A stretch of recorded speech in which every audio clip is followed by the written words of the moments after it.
I'm trying to fight this in my book by saying actually there's a huge amount of depth left and of argument left in the liberal community once it gets mobilized, once it gets its confidence back. Remember, it's had all the wind sucked out of it. I get that. By these doctrines that come out of nowhere. And liberals don't want to be accused of racism. So it's going to take time for them to understand that these arguments are not coming necessarily from a good faith place, a critical environment, that they're propaganda arguments designed to silence and intimidate. But they're starting to tumble to that. But even if I'm wrong... Meanwhile, they're giving that stuff Pulitzers. Yeah.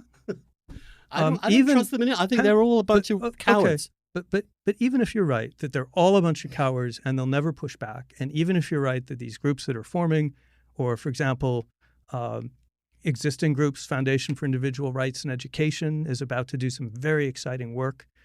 Even if I'm wrong that the counter movement is beginning to form, and that books like mine, I hope, and that work like yours will sound the alarm and show the way out, show that our arguments are strong, that pluralism is really the only path to a peaceful, productive, and knowledgeable society, that what the purists have to argue is only eternal warfare, in which arguments are not resolved and the casualties are either physical human bodies or ostracism or ignorance or chilling. Even if we don't win that argument right now, I keep pointing out to people, remember, the notion of free speech and free thought and all the rigors of science, these things are profoundly counterintuitive. The idea that speech was as blasphemous, heretical, wrong-headed, offensive, add your adjectives, that speech like that and ideas like that should not only be allowed but affirmatively protected, is the strangest and weirdest and probably craziest social idea that was ever invented. And it's only rescued by the fact that it's also the most successful social idea that was ever invented by a country mile. I would argue it put an end to the creed wars. It gave us knowledge. It gave us finally civil peace.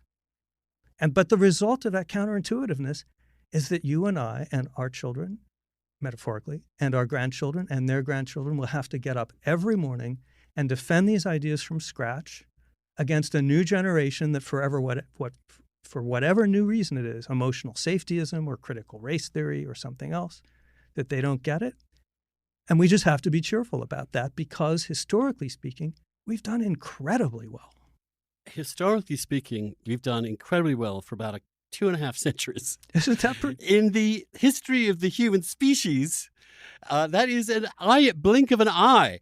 The rest of it, there are other 200,000 years outside of this tiny part of Western Europe and its creation, the United States.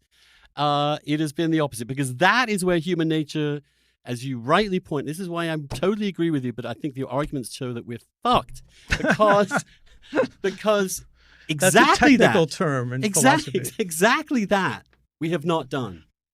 Exactly that we are not expressing. I think we have not yet begun to fight. Well, I'm with you. I will fight with you, John, as we have on many issues. I will not surrender on this, I know. But there comes a point, once they capture an entire generation, now, of course, they're capturing you can get the Ibram Kendi baby, anti-racism baby book. They start young, and they are ruthless. They've been doing this very effectively. They've destroyed so many people pour décourager les autres. You empower them when you give them this sense of dominance, of inevitability. You know, Marxism used to look like that, and I'm not saying you're wrong, Andrew. It took a long struggle against Marxism. The point of my book is not the good guys win, let's all go away and do something else. I know. But the point here is that it is also not futile